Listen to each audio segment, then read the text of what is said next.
Conflict can be deeply painful because no one likes feeling disconnected from others. But conflict can actually be a way to get closer to others if we train ourselves to handle it more effectively.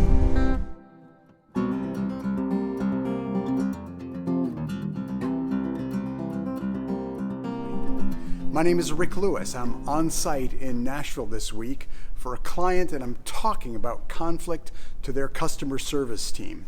I'm the founder and creator of Games for Confidence. These are simple, confidence-building exercises that will help you to expand your confidence limits.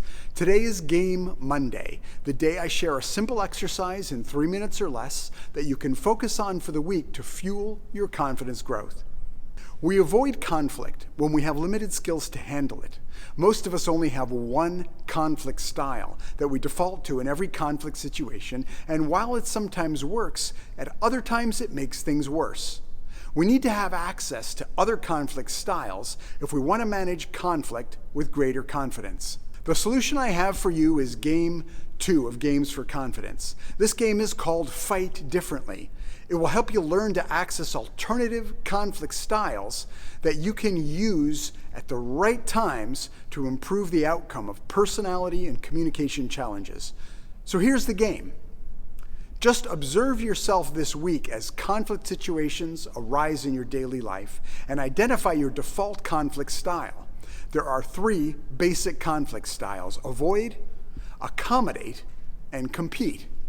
The avoider always tries to avoid any challenging circumstances or situations. The accommodator always tries to rescue everyone, adapt to anyone on the offensive and make everything okay. And the competitor, of course, is always focused on winning, getting his or her way no matter what. Once you know what your conflict style is, pick one other style and try to use it as much as you can over the course of the week. This game was tough for me because I hate conflict, and I tend to be an avoider or an accommodator. And today I had a cab driver who was being really aggressive on the road. I told him his driving was making me uncomfortable and asked him to slow down. It was really hard for me to make that simple, reasonable request, but I felt really glad afterwards that I had spoken up. Every conflict style can be useful or detrimental depending on when and where we apply it.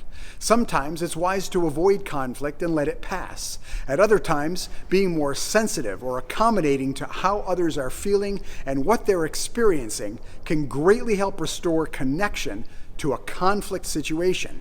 And finally, there are also times when we need to compete in the sense of standing tall, owning a strong perspective, declaring a vision, or making a boundary. The more versatile we are in applying each style, the more likely it will be that we can act usefully in a heated moment. If you found this week's game useful and inspiring, consider subscribing to this channel so you don't miss the weekly inspiration of Game Monday, or go to gamesforconfidence.com and sign up to get each week's game delivered right to your inbox. Thanks for watching this week's game, and until next week, game on.